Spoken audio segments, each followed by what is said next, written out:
اور ہر دوسرے قدم پر عمرے کا ثواب دے رہا ہے، صحیح ہے، اور ہر تیسرے قدم پر اس کے 1000 درجات بلند کر رہا ہے یا اس کے مزید درجات کو بلند کیا جا رہا ہے، ٹھیک ہے، ہر قدم پر۔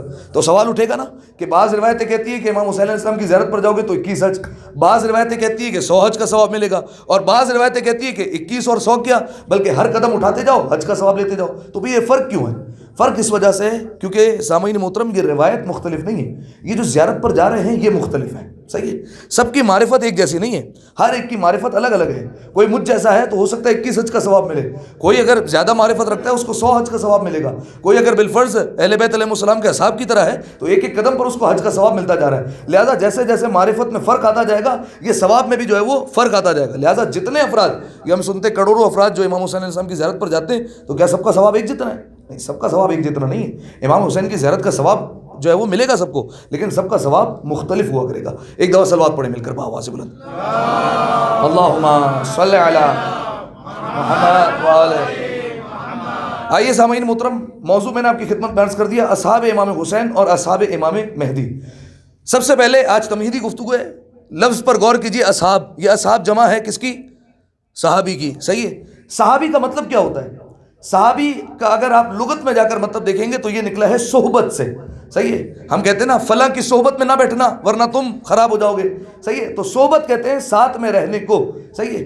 تو اب اصحاب کا مطلب ہوا، صحابی کا مطلب ہوا جو امام کے، جو رسول کے، جو نبی کے ساتھ ساتھ رہے ہو انہیں صحابی کہا جا سکتا ہے۔ اب صحابی اچھا بھی ہو سکتا ہے، صحابی برا بھی ہو سکتا ہے، صحابی قابل احترام بھی ہو سکتا ہے، صحابی جو ہے وہ قابل مذمت بھی ہو سکتا ہے، یہ ساری باتیں صحابی میں ہو سکتی ہے۔ لیکن آپ جانتے ہیں کہ مخالفین کی طرف سے ایک نعرہ سننے کو ملتا ہے، ہر صحابی جنتی جنتی، صحیح، یعنی جو بھی صحابی ہے رسول اللہ کا اب وہ جنت میں ہی جائے گا، نہیں ایسا نہیں ہے، بلکہ صحابی وفادار بھی ہو سکتا ہے، غدار بھی ہو سکتا ہے۔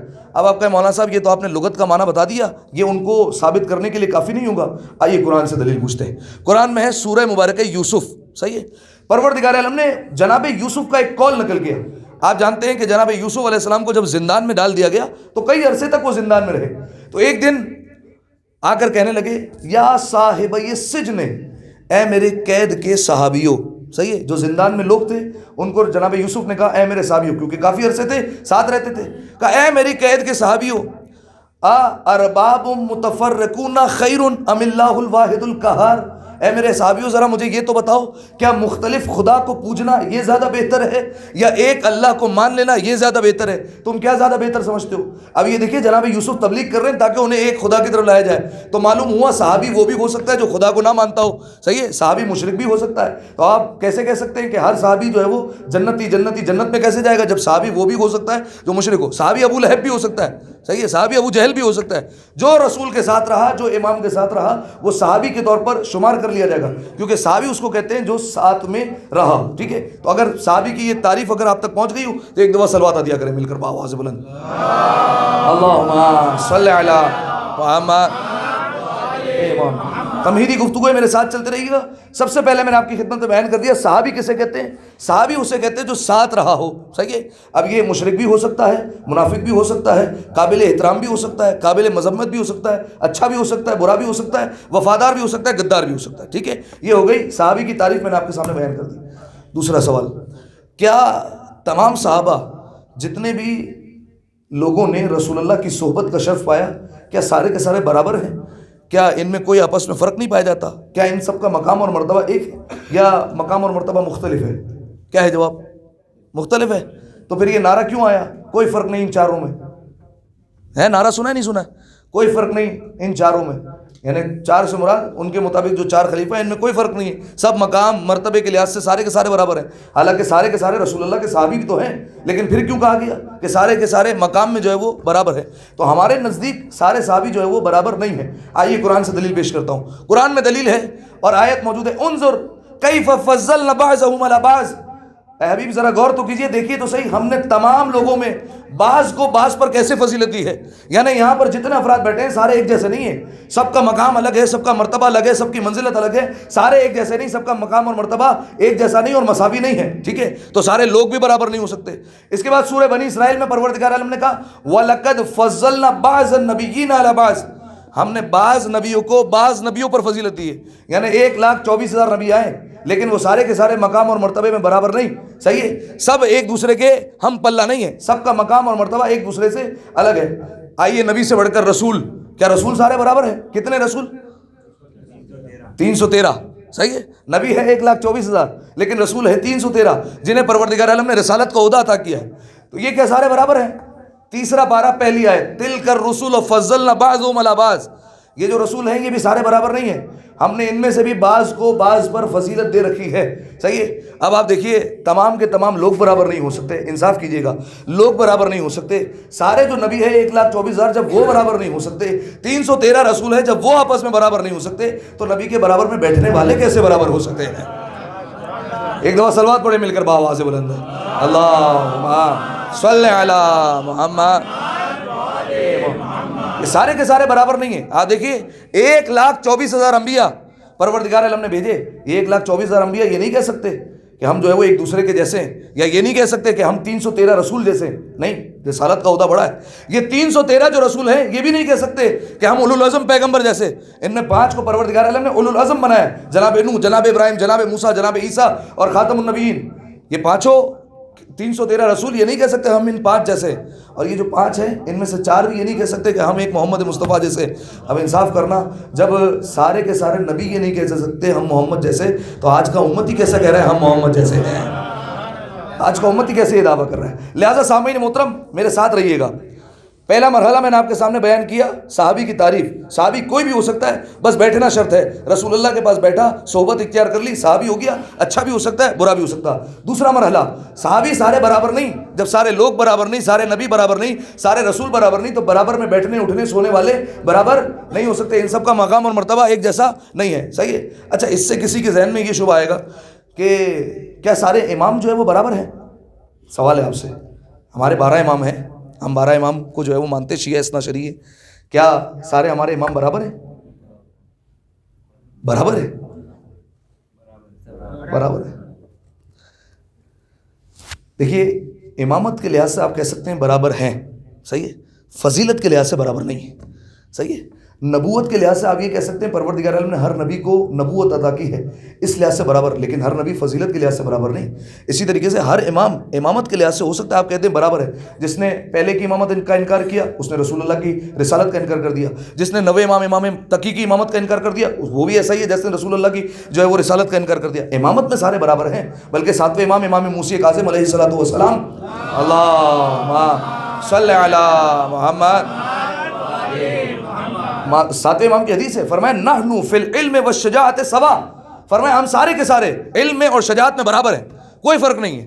جیسے امیر المومنین کا علم ہے ویسے ہی 10ویں امام کا علم ہے، جیسے امام حسن کا علم ہے ویسے امام حسن عسکری کا بھی علم ہے، جیسے امام حسین کا علم ویسے 8ویں امام کا بھی علم، کوئی فرق نہیں ہے، علم میں سارے برابر ہیں، صحیح ہے۔ اچھا آپ دیکھیے اسی لیے آج جب شب قدر آتی ہے ہم آیت پڑھتے ہیں تنزل الملائکۃ والروح، یہ ملائکہ روح الامین نازل ہوتے ہیں، صحیح ہے، سارے امور لے کر آتے ہیں، رزق کے معاملات اور جو سال بھر ہونے والا ہے وہ تمام معاملات لے کر نازل ہوتے ہیں۔ کس پر نازل ہوتے ہیں؟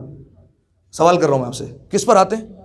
زمانے کے امام کے پاس، تو زمانے کے امام کا تو علم بڑھ گیا باقیوں سے، جواب دیجیے۔ اور 7ویں امام کہہ رہے ہیں کہ ہم علم میں سارے برابر ہیں، سوال سمجھ میں آیا میرا؟ 7ویں امام کہہ رہے ہیں ہم علم میں سارے برابر ہیں، ٹھیک ہے، امام نے یہ کہہ دیا۔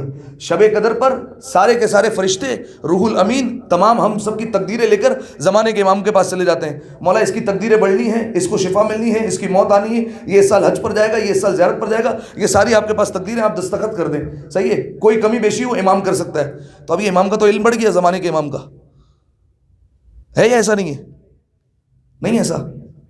دیکھیے اس کا جواب یہ ہے کہ فقط زمانے کے امام کے پاس پیش نہیں ہوتے، بلکہ فرشتے یہ تمام امور لے کر پہلے رسول اللہ کے پاس جاتے ہیں، صحیح ہے، رسول اللہ پہلے دستخط کرتے ہیں، پھر امیر المومنین کے پاس آتے ہیں، صحیح ہے، پھر امیر المومنین کے بعد امام حسن کے پاس آتے ہیں، امام حسن کے بعد امام حسین کے بعد، یہ سلسلہ چلتا ہے، آخر میں زمانے کے امام کے پاس آتے ہیں، پھر وہ دستخط کرتے ہیں، پھر یہ حدیث سنیے ہم سب علم میں برابر ہیں، صحیح ہے، سب کا علم برابر ہو گیا، جیسے پہلے کا علم ویسے ہی آخری کا علم۔ اور پھر فرمایا والشجاعت سوا، ہم شجاعت میں بھی سب برابر ہیں، ہماری شجاعت میں بھی کوئی فرق نہیں، ایسا نہیں امیر المومنین زیادہ شجاع تھے اور نعوذ باللہ امام حسن علیہ السلام نے صلح کر لی اس لیے وہ جو ہے وہ انہیں جنگ نہیں آتی، نہیں، امام حسن علیہ السلام نے جناب عباس کو جنگ سکھائی، ان کی شجاعت کے لیے یہی کہنا کافی ہے، لہذا سارے شجاعت میں بھی برابر ہیں، لیکن فضیلت میں سب برابر نہیں ہے. صحیح ہے. آپ یہ کہہ سکتے ہیں کہ امامت میں برابر ہو گئے, علم میں برابر ہو گئے, شجاعت میں برابر ہو گئے, کیا فضیلت میں برابر ہو گئے؟ کیا امام علی اور امام حسین کی فضیلت ایک جیسی ہے؟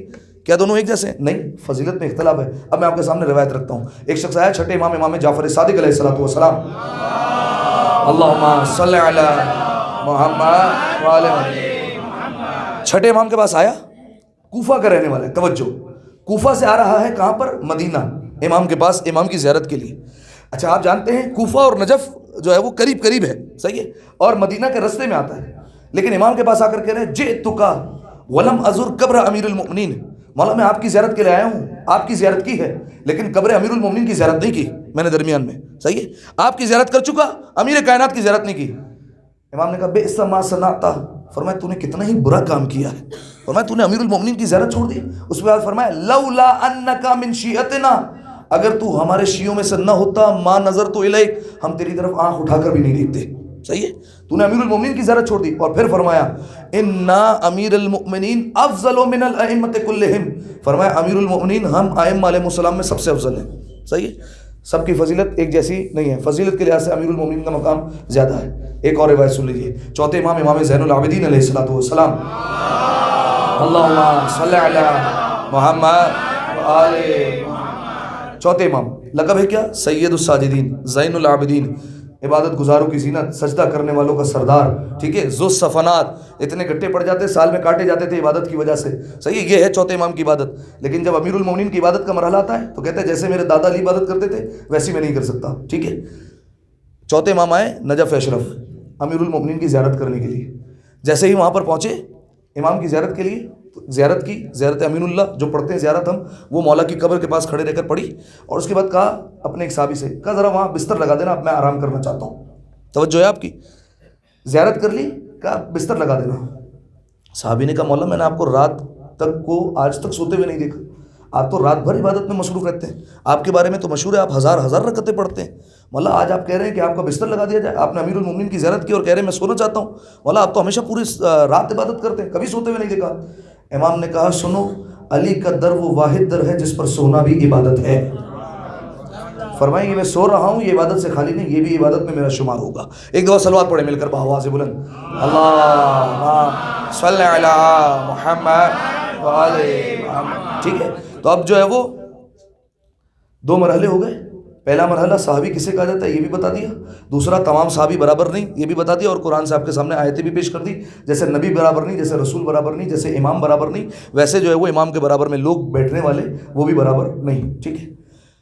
اب آئیے, ہمارا ٹاپک ہے اور مضمون ہے اصحاب امام مہدی اور اصحاب امام حسین. کوشش رہے گی انشاءاللہ بیان کروں کہ امام مہدی کے اصحاب میں کون کون شامل ہوگا, امام مہدی کے اصحاب میں اگر ہم شامل ہونا چاہتے ہیں تو کیا صفتیں اپنانی پڑیں گی اور کیا چیزیں ہونی چاہیے ہمارے اندر, اور امام حسین اور امام مہدی کے اصحاب کا آپس میں کیا لنک ہے, کیا تعلق ہے ان کا آپس میں, یہ موضوع کیوں رکھا گیا انشاءاللہ آپ کی خدمت میں بیان کروں گا. آئیے, امام مہدی کے اصحاب میں ہر ایک شامل نہیں ہو سکتا. اچھا دیکھیے, یہ تو پہلے آپ محفوظ کر لیجئے کہ یہ جو ہم سنتے ہیں کہ امام مہدی کے 313 اصحاب ہوں گے, تو یہ بات درست ہے کیا صرف 313 ہوں گے؟ ہم نہیں ہوں گے. دیکھیے 313 صرف اور صرف سپہ سالار ہوں گے. صحیح ہے. 313 دوسرے الفاظ میں کمانڈر ان چیف ہوں گے. ان 313 کے انڈر میں ہر ایک کے جو ہے وہ فوج آتی ہوگی. صحیح ہے. اور یہ سپہ سالار ہوں گے ہر ایک فوج کا. صحیح ہے.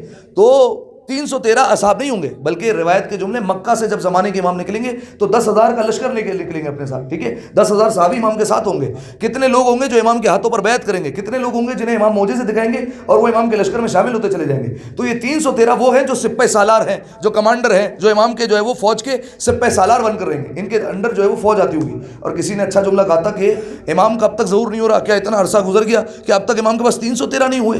اتنے مجتہدین گزر گئے, اتنے علماء گزر گئے کہ اب تک مولا کے پاس 313 کا عدد پورا نہیں ہوا. تو کسی نے اچھا جملہ کہا کہ مولا کو 313 مسلمان نہیں 313 سلمان چاہیے. لہذا 313 مولا کے جو ہے فوج میں سلمان جیسے ہوں گے.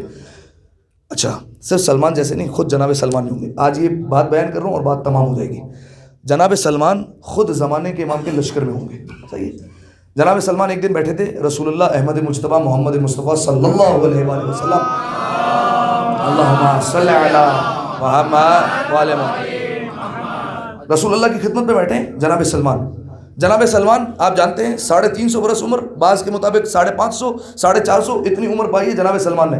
پچھلا دور دیکھ چکے ہیں، جناب موسیٰ کی کتابوں کا ان سب کا علم رکھتے ہیں، سب چیزوں کا علم ہے. آ کر کہنے لگے یا رسول اللہ، جناب موسیٰ کے 12 وصی تھے، پروردگار عالم نے انہیں 12 اوصیہ عطا کیے تھے، ان کے 12 جانشین تھے. کہا یا رسول اللہ آپ کی حدیث ہے نا مجھ کو علی سے وہی نسبت ہے جو موسیٰ کو ہارون سے، تو آپ کے بھی 12 وصی ہوں گے؟ رسول اللہ نے کہا ہاں میرے بھی 12 وصی ہیں. کہا یا رسول اللہ آپ ذرا ان کے نام بتا دیں کون کون ہیں. اب رسول اللہ نے ایک ایک کے نام بتانا شروع کیے. کہا دیکھو سلمان پہلے کا نام علی ہے، دوسرے کا نام حسن ہے، تیسرے کا نام حسین ہے، اور ہوتے ہوتے بیان کیا 12ویں امام تک. کہا دیکھو 12ویں کا نام مہدی ہوگا.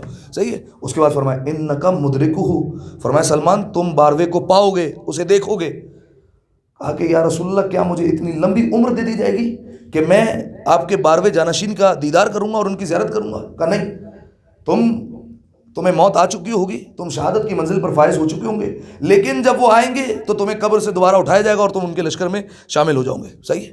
اچھا یہاں پر حدیث رکی نہیں، رسول اللہ نے فرمایا اے سلمان تم بھی ہوگے، ومن مثلک، جو تمہارے جیسا ہے وہ بھی شامل ہوگا. تمہارے جیسا، مولانا صاحب سلمان کے جیسا کون ہو سکتا ہے؟ نہیں ہو سکتے ہیں بالکل. جناب سلمان کی جو صفتیں ہیں، دیکھیے جناب سلمان کے مقام اور مرتبے تک تو نہیں پہنچ سکتا، لیکن جو کچھ صفتیں ہیں ان کو البتہ اگر انسان چاہے تو کچھ حد تک اپنا سکتا ہے، لیکن مکمل طور پر خیر اپنائی نہیں جا سکتی. اب جناب سلمان کیا صفتیں تھیں ان میں بیان کرتا ہوں. چھٹے امام جعفر صادق علیہ السلام، اللہم صلی علی محمد وعلی امام زیادہ تر جناب سلمان کا ذکر کیا کرتے تھے. ایک صحابی نے کہا مولا میں دیکھتا ہوں آپ بہت زیادہ سلمان فارسی کا ذکر کرتے ہیں، کیوں مولا اتنا ذکر کیوں ہوتا ہے جناب سلمان کا؟ مولا نے پہلے تو کہا اپنا جملہ درست کرو، آج کے بعد سلمان کو فارسی نہیں محمدی کہنا. پہلی بات صحیح ہے، سلمان کو محمدی کہو کیونکہ اسے ہم سے نسبت ہے. اچھا فارسی آج ہم کہہ دیتے ہیں یہ گویا سمجھانے کے لیے، لیکن اس دور میں کچھ لوگ کہتے تھے فارسی، یہ جو ہے وہ سمجھانے کے لیے نہیں ہوتا تھا بلکہ چڑھانے کے لیے، بغض میں کہتے تھے جناب سلمان کو فارسی. کیوں؟ کیونکہ عجم تھے، فارس سے ان کا تعلق تھا، لہٰذا کہتے تھے کہ ہمارے برابر کیسے ہو سکتا ہے، اس لیے فارسی کہا کرتے تھے. تو امام نے کہا انہیں محمدی کہہ کر پکارو، فارسی مت کہا کرو. ٹھیک ہے. مولا آپ اتنا کثرت سے جناب سلمان کا ذکر کرتے ہیں، کیوں اتنا کثرت سے ذکر کیوں کرتے ہیں؟ کوئی خاص بات ہے؟ چھٹے امام نے فرمایا مجھے سلمان میں 3 عادتیں بڑی پسند تھی، 3 خصلتیں پائی جاتی تھی جناب سلمان میں. کہا مولا کون کون سی؟ فرمایا حبہ للعلم والعلماء، فرمایا سلمان علم کو اور علماء کو دوست رکھتا تھا. پہلی صفت، علم سے بھی دوستی تھی، علماء سے بھی دوستی تھی. جہاں پتہ چل جائے کہ کہیں سے علم ملنے والا ہے سلمان پیچھے پیچھے ہوتے تھے علم حاصل کرنے کے. علماء اس دور کے سب سے بڑے عالم کا نام امیر المؤمنین تھا، امیر المؤمنین کے ساتھ ساتھ رہتے تھے. میں روایت عرض کر چکا ہوں، دوبارہ عرض نہیں کرنی کہ سلمان امیر المؤمنین کے قدم پر قدم رکھ کر چلا کرتے تھے. ٹھیک ہے، روایت آپ کے ذہنوں میں ہوں گی. لہذا پہلی صفت مولانا نے بیان فرمائی حبہ للعلم والعلماء، فرمایا پہلی صفت تو یہ سلمان علم کو بھی دوست رکھتا ہے، علماء کو بھی دوست رکھتا ہے.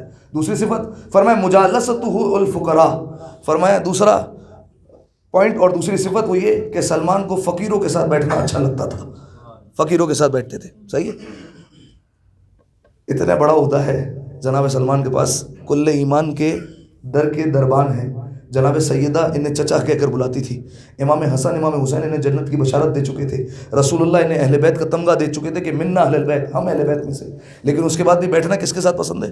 فقیروں کے ساتھ بیٹھنا اچھا لگتا تھا. اور یہ صفت امیر المومنین سے اپنائی ہے جناب سلمان نے. آپ کے ذہن میں اگر روایت ہو، جب امام علی علیہ السلام کو دفن کر دیا گیا اور امام حسن اور امام حسین واپس آ رہے تھے تو رونے کی آواز آئی تھی کہیں سے.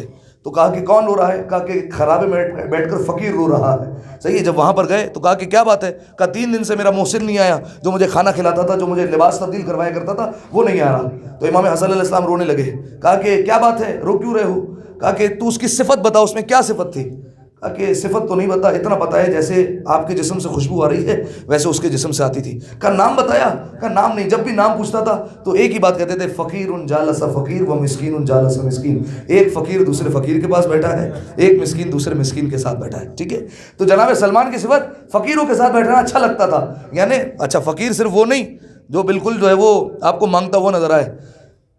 فقیر کسے کہتے ہیں؟ چلے آپ سے پوچھ رہا ہوں میں، بتائیے کسے کہتے ہیں فقیر؟ شرعی فقیر بتا دے کسے کہتے ہیں؟ جو خمس دیتے ہیں ان کو پتا ہوگا. کسے کہتے ہیں؟ غریب کو. غریب تو عربی زبان میں بے وطن کو کہتے ہیں.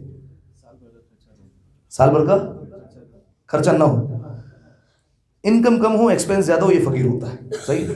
50,000 روپے کما رہا ہے 80,000 روپے خرچہ ہے، یہ فقیر کہلائے گا شریعت کے لحاظ سے، ٹھیک ہے۔ تو دوسری صفت بیان فرمایا مجالسہ الفقراء، فرمایا جناب سلمان کو فقیروں کے ساتھ بیٹھنا اچھا لگتا تھا۔ تیسری صفت کوئی بتا سکتا ہے تیسری صفت کیا ہے؟ فرمایا ایثارہ ہوا امیر المؤمنین علی ہوا نفسی، فرمایا سلمان ہمیشہ اپنی خواہش پر علی کی خواہش کو مقدم رکھتے تھے۔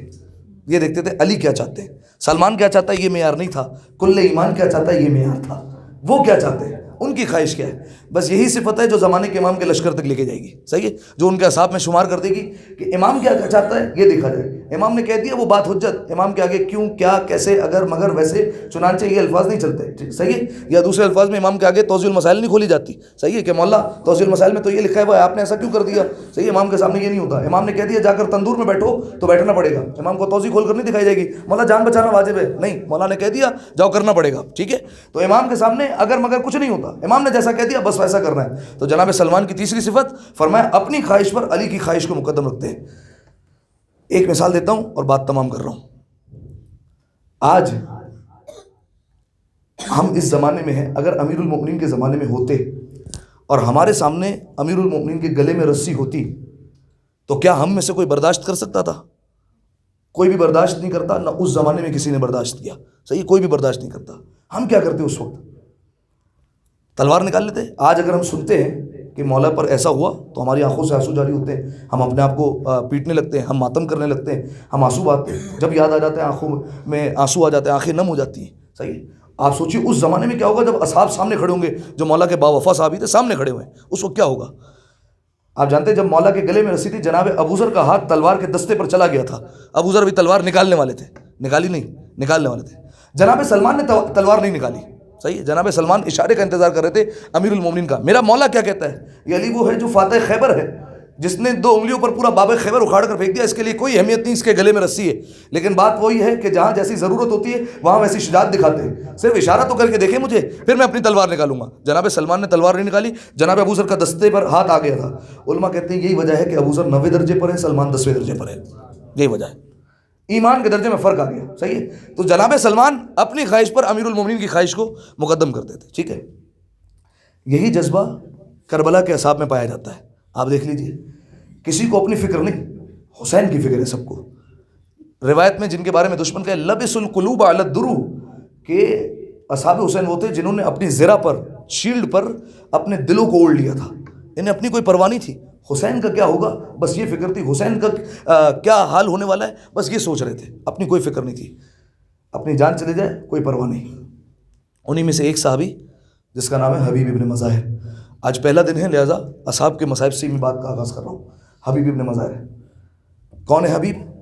بس 1-2 باتیں سنیں۔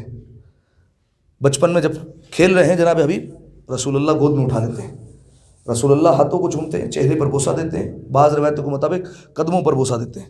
یا رسول اللہ اتنا احترام؟ کہا کہ کیوں نہ کروں، یہ میرے حسین کا اتنا احترام جو کرتا ہے۔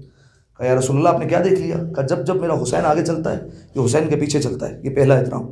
اس کے بعد جو حسین کے قدموں کے نیچے مٹی آتی ہے جسے حسین نے مس کیا ہوتا ہے، اس مٹی کو اٹھاتا ہے اپنی آنکھوں پر لگاتا ہے، صحیح ہے۔ کہا میں کیوں احترام نہ کروں، یہ میرے حسین کا احترام کرتا ہے۔ ایک دن اپنے بابا سے کہنے لگے جناب حبیب، جناب مظاہر سے، بابا جان حسین سے ملنے کا بڑا دل چاہ رہا ہے، حسین سے ملوا دیجیے۔ بہت بار کہا، جناب مظاہر نے کہا ٹھیک ہے میں رسول اللہ سے بات کروں گا کہ وہ ہمارے گھر پر آ جائیں، مشہور و معروف روایت۔ جناب مظاہر پہنچے مسجد میں، رسول اللہ بیٹھے ہیں، یا رسول اللہ حبیب چاہتا ہے کہ آپ اور حسین ہمارے گھر پر آ جائیں، زیارت کے لیے آ جائیں، کھانے پر آ جائیں، ہم چاہتے ہیں۔ رسول اللہ نے کہا ٹھیک ہے فلاں دن فلاں وقت پر ہم آ جائیں گے دونوں۔ کہا ٹھیک ہے یا رسول اللہ۔ وہ دن آیا، جناب حبیب چھت پر انتظار کر رہے ہیں کہ کب حسین اور رسول اللہ آئیں گے، انتظار کیا جا رہا ہے۔ اچانک سے دور سے ناکا آتے ہوئے دکھائی دیا، شوق میں، اشتیاق میں، دیدار کی خوشی میں جناب حبیب دوڑے، جیسے ہی دوڑے چھت سے گر گئے، اور جب چھت سے گرے تو اس دنیا سے چلے گئے۔ جناب مظاہر نے دیکھا تو رونے لگے، لیکن اپنے رونے پر قابو پایا، کہا کہ اگر رسول اللہ اور حسین دیکھ لیں گے تو وہ کیا سوچیں گے، بلکہ غم زدہ ہو جائیں گے کہ جس کے لیے آئے تھے وہ ہی نہ رہا۔ فوراً اٹھایا اور ایک حجرے میں جا کر چھپا دیا، اور اس کے بعد جب رسول اللہ اور امام حسین آئے دسترخوان پر بیٹھے، کہا بسم اللہ۔ امام حسین نے کہا وہ کہاں ہے جس نے ہمیں بلایا تھا، وہ کدھر ہے؟ کہا کہ حبیب، کہا کہ میں آپ کو بتانا نہیں چاہتا، آپ پہلے کھانا کھائیں۔ امام حسین نے کہا نہیں، جب تک حبیب نہیں آئے گا حسین کھانا نہیں کھائے گا، دوست ہو یہ ایسا ہو۔ جب تک حبیب نہیں ہوگا حسین ایک لقمہ بھی نہیں کھائے گا. کہ کیا ہوا؟ کہ شوق میں آپ کی زیارت کے چھت سے گر گئے. اچھا. امام حسین نے مڑ کر رسول اللہ کو دیکھا. جیسے ہی رسول اللہ کو دیکھا, رسول اللہ حسین کا اشارہ سمجھ گئے کہ لے آؤ حبیب کو. حبیب کو سامنے رکھا. رسول اللہ امام حسین دونوں سرانے کھڑے ہو گئے. نماز پڑھی 2 رکعت. نماز پڑھنے کے بعد امام حسین علیہ السلام نے چہرے سے کپڑا ہٹایا اور حبیب کو کہا, حبیب اٹھو, حسین بلا رہا ہے, اٹھو, حسین بلا رہا ہے. یہ کہنا تھا. روایت کے جملے لبیک یا ابن رسول اللہ, یہ کہتے ہوئے اٹھے جناب حبیب, اے فرزند رسول حاضر آپ کی خدمت میں. اب چاہے حبیب کو یہاں بلایا جائے یا کربلا میں بلایا جائے, حبیب کبھی بھی انکار نہیں کریں گے حسین کو. آپ دوستی دیکھیے کس طریقے کی دوستی ہے. بچپن میں پیچھے پیچھے چل رہے ہیں حبیب, خاک کو اٹھا کر آنکھوں پہ لگا رہے ہیں, صحیح ہے.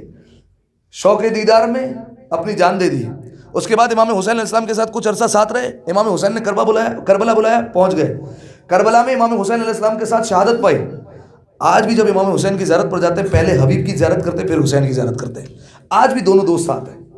دوست ہو تو ایسے ہو, جہاں تک جو ہے وہ امام حسین علیہ السلام کی رسائی ہے وہیں تک جناب حبیب کی رسائی ہے. آج بھی دونوں ساتھ جو ہے وہ دفن ہے ایک ہی ذریعے میں.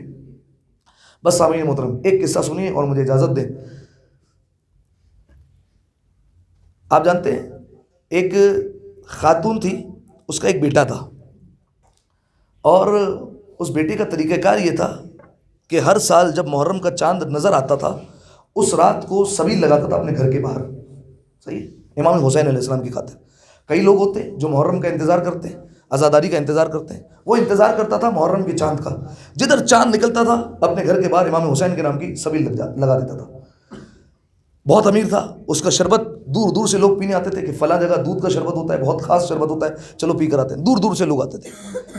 ایک بار ایسا ہوا ایک سال کہ اس پر کرائسس آ گئے. حکومت نے اسے اٹھا کر جیل میں ڈال دیا. بے قصور تھا. اور جب اسے پتا چلا کہ محرم آنے والا ہے, آسمان کی طرف نگاہ اٹھا کر کہتا ہے, اے حسنین کی ماں, آپ جانتی ہیں میں کتنا تڑپ رہا ہوں کہ میں آپ کے بیٹے کے نام پر سبیل لگا دوں. آپ کوئی اسباب پیدا فرمائیں کہ میں یہاں سے نکل جاؤں. چاند رات سے ایک دن پہلے اسے رہائی مل گئی. گھر پہنچا, فوراً جا کر پوچھا کل سبیل لگانی ہے, گھر میں کچھ موجود ہے تاکہ میں حسین کے نام پر سبیل لگا سکوں. کہا کہ اب گھر میں کچھ نہیں ہے, اب تو غربت ہے, اب کچھ بھی نہیں ہے ہمارے پاس. آسمان کی طرف نگاہ اٹھا کر کہتا ہے, حسین میرے پاس کچھ نہیں, لیکن آپ تو نیت جانتے ہیں, آپ اس چیز کو کہاں دیکھتے ہیں, آپ تو نیت دیکھتے ہیں. اس کے بعد کہا کہ ہر سال دودھ کا شربت کرتا تھا, اس بار پانی کا شربت کروں گا. پانی میں شکر ملائی اور رکھ دی سبیل پر. دور دور سے لوگ آئے. جب انہوں نے وہ تبرک اٹھایا اور پینا چاہا تو نہیں پیا. تبرک کو کچھ کہہ تو نہیں سکتے تھے, لیکن سب منہ بنا کر چلے گئے. کچھ دیر بعد گھر سے باہر آیا. جب گھر سے باہر آ کر دیکھا ویسا کا ویسا ہی پڑا ہے شربت, کسی نے نہیں پیا. بڑا رویا, بڑے آنسو بہائے اور آسمان کی طرف دیکھ کر کہتا ہے, اے حسین لگتا ہے آپ نے میری سبیل کو قبول نہیں کیا. جب یہ کہا رو رہا تھا, دروازے پر دستک ہوئی. دروازہ کھولا تو دیکھا کچھ مسافر ہیں. کہا کہ پانی مل سکتا ہے؟ بڑا خوش ہوا. کہا آئیے گھر میں. ہر ایک نے 3 کوزے پانی پیے, صحیح, ٹھنڈا پانی پیا سب نے. اس کے بعد جب تھوڑا ہوش میں آیا کہ سب نے سبیل سے پانی پی لیا, امام حسین کا شکریہ ادا کیا تو غور کیا دیکھا سب نے مسافر کا لباس پہنا ہے. کہا لگتا ہے آپ تو مسافر ہیں. کہاں سے آ رہے ہیں؟ کہا کربلا سے آ رہے ہیں. کہا آپ کون ہیں, آپ کا نام کیا ہے؟ پہلے شخص نے بڑھ کر کہا میرا نام حبیب ابن مظاہر ہے. کہا یہ کون ہے؟ کہا یہ شہدائے کربلا ہے, یہ زہیر ابن کین ہے, یہ مسلم ابن عصیدہ ہے.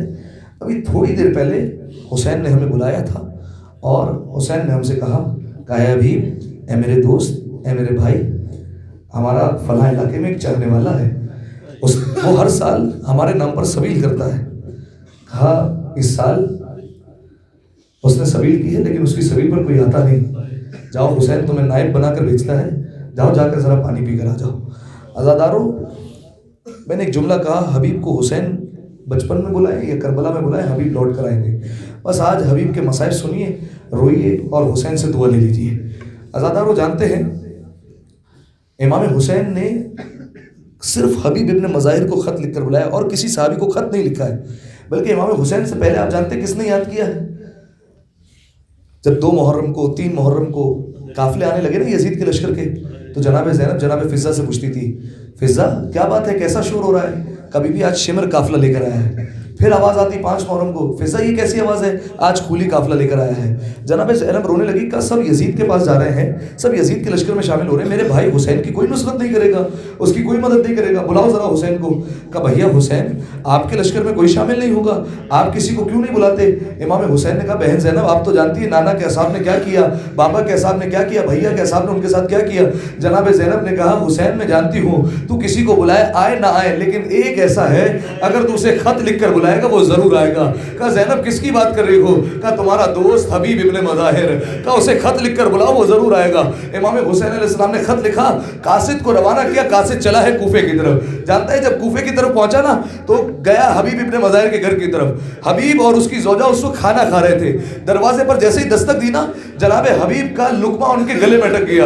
جیسے ہی لقمہ اٹکا جناب حبیب نے رو کر کہا لگتا ہے کسی بھوکے نے مجھے یاد کیا ہے، لگا ہے کوئی پیاسا مجھے یاد کر رہا ہے۔ کہا کون ہے؟ کہا انا برید الحسین، میں حسین کا قاصد ہوں۔ فوراً اٹھے، دروازہ کھولا، دیکھا قاصد کھڑا ہے۔ کہا حسین نے آپ کے لیے خط بھیجا ہے۔ خط کو آنکھوں سے لگایا، کبھی دل سے لگایا، کبھی ماتھے پر لگایا، کبھی چومتے جاتے ہیں، اور اس کے بعد کہا میں ضرور حسین کی نصرت کے لیے جاؤں گا، لگتا ہے حسین نے یاد کیا ہے۔ خط کھولا، دیکھا من الحسین الی الرجل الفقیہ، حسین نے خط لکھا ہے ایک فقی بندے کی طرف۔ حبیب ہم کربلا میں آ چکے ہیں، ہمیں دشمنوں نے گھیر لیا ہے، حبیب تم ہماری مدد کے لیے آ سکتے ہو تو بس جلدی ہماری مدد کے لیے آ جاؤ۔ اور اس کے بعد علماء کہتے ہیں ایک اور جملہ لکھا، حبیب میں اکیلا نہیں زینب بھی ساتھ آئی ہے۔ یہ کہہ رہی ہے دیکھنا تھا۔ حبیب رونے لگے، آنکھوں سے آنسو نکلے، کہا میں ضرور نصرت کے لیے جاؤں گا، لیکن دل میں خیال آیا زوجہ کا کیا ہوگا، امتحان لینے کے لیے کہا۔ زوجہ نے کہا کس کا خط ہے؟ کہا حسین نے مدد کے لیے بلایا ہے۔ کہا تم نے کیا سوچا؟ کہا میں سوچ رہا ہوں جاؤں یا نہ جاؤں۔ کہا حبیب کیسی باتیں کر رہا ہے، لا اپنی تلوار دے، میں حسین کی نصرت کے لیے چلی جاتی ہوں اگر تو نہیں جائے گا۔ حبیب نے کہا نہیں نہیں میں نصرت کے لیے جاؤں گا، میں تو فقط تیرا امتحان لے رہا تھا۔ بس عزاداروں اپنے غلام کو کہا کوفے کے حالات خراب ہے، یہ سواری لے کر چلے جا۔ عزاداروں غلام کوفے کے دروازے پر گیا۔ حبیب ابن مظاہر راستہ بدلتے بدلتے کوفے کے دروازے پر پہنچے۔ جانتے جب جیسے ہی دروازے پر پہنچے نا کیا دیکھا؟ غلام ہے، سواری کی گردن میں ہاتھ ڈالا ہوا ہے، روتے روتے ایک جملہ کہتا ہے کہ دیکھ اگر میرا آقا نہیں آئے نا تو فکر نہ کرنا، میں تجھ پر سوار ہوں گا اور حسین کی نصرت کے لیے چلا جاؤں گا۔ حبیب یہ سن کر رونے لگے، کہا مولا تو کتنا غریب ہو گیا، ارے غلام تیری مدد کے لیے آنا چاہتے ہیں۔ اجرکم اللہ اجرکم الزہرا، شہزادی آپ کو کوئی غم نہ دے، اپنی صداؤں کو بلند کرنا، رونے میں تکلف نہ کیجیے۔ جانتے چھٹے امام آپ کو دعا دیتے ہیں، اللہم ارحم تلک الشرقۃ التی کانت لنا، پالنے والے ان آوازوں پر رحم کر جو ہمارے غم میں بلند ہوتی ہے، خدا آپ کے آنسوؤں کو شہزادی کے رومال میں جگہ عطا فرمائے، اپنی صداؤں کو بلند کرنا۔ بس عزاداروں جناب حبیب ابن مظاہر سوار ہوئے، 7 محرم کو کربلا پہنچے ہیں۔ جیسے ہی کربلا میں وارد ہوئے نا جناب عباس اپنا پرچم لے گئے، لہراتے لہراتے جناب حبیب کا استقبال کیا۔ جناب علی اکبر خوشی خوشی آگے بڑھے، کہا چچا حبیب آ گئے۔ امام حسین روتے روتے آ گیا، حبیب کو سینے لگایا، حبیب تمہارا ہی انتظار کر رہا تھا حبیب۔ اس کے بعد جیسے ہی شور اٹھا نا جناب زینب نے فضا سے پوچھا فضا یہ شور کیسا ہے؟ کہا اے بی بی حسین کے لشکر میں حبیب آ گیا ہے۔ جناب زینب خوشی خوشی اٹھی، کہا فضا حبیب کو بلانا ذرا، میں زینب بات کرنا چاہتی ہوں۔ امام حسین حبیب کو لے کر آئے، درمیان میں پردہ ہے۔ کہا حبیبی کہیے، کہا اے حبیب سب سے پہلے فاطمہ کی بیٹی کا سلام قبول کرو، بس یہ سننا تھا۔ جناب حبیب زمین پر بیٹھے، کربلا کی خاک اٹھا کر سر پر ڈالنے لگے، روتے روتے کہتے جاتے ہیں اے بی بی یہ وقت آ گیا اب غلام زادوں کو فاطمہ کی بیٹی سلام کرے گی، اجرکم اللہ اجرکم الزہرا۔ بس عزادارو مصائب میں نے مختصر کیے۔ جانتے ہیں ایک وقت آیا جنگ کے دوران، ابو سمامہ مولا کا ایک صحابی، ایک کا مولا نماز کا وقت ہو گیا ہے، آخری نماز آپ کے پیچھے پڑھنا چاہتا ہوں۔ امام حسین نے کہا جعلک اللہ من المصلین، اللہ تیرا شمار نمازیوں میں سے کرے۔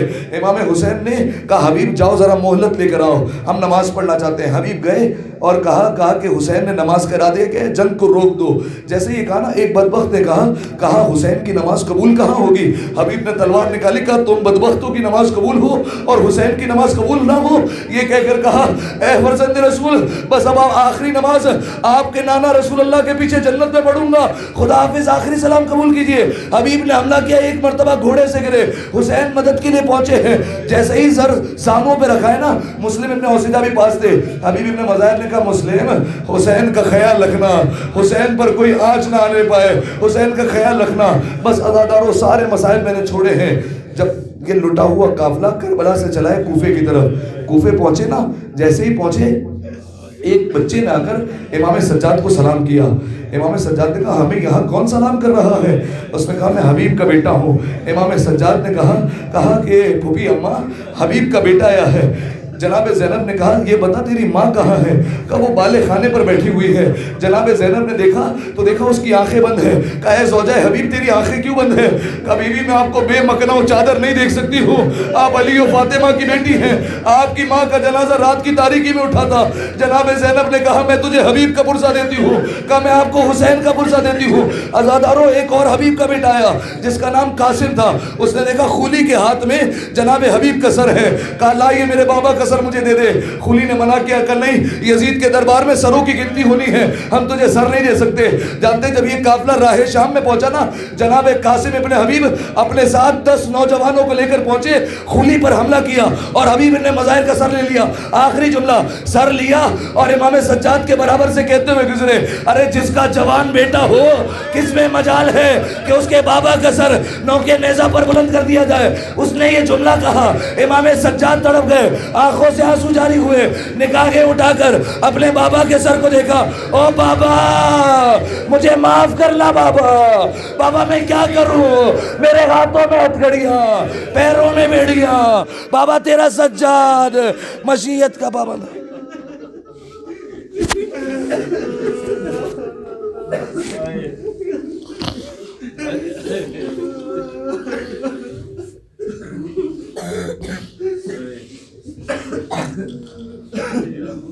لعنت اللہ علی القوم الظالمین. سيعلم الذين ظلموا أي منقلب ينقلبون. آئیے سب مل کر امام حسین کی بارگاہ میں سلام پیش کریں. اربعین حسینیہ قریب ہے اور علماء کہتے ہیں اربعین کی فہرست جناب حبیب ابن مظاہر ہی بناتے ہیں, وہ جسے چاہیں زیارت کے لیے بلا لے. آئیے سب مل کر امام حسین کی بارگاہ میں سلام پیش کریں. السلام علیک یا ابا عبداللہ وعلى الأرواح التي حلت بفنائك عليك مني سلام الله أبدا ما بقيت وبقي الليل والنهار ولا جعله الله آخر العهد مني لزيارتكم. السلام على الحسين وعلى علي بن الحسين وعلى أولاد الحسين وعلى أصحاب الحسين. آخری بار یک زبان ہو کر السلام على الحسين وعلى علي بن الحسين وعلى أولاد الحسين وعلى أصحاب الحسين.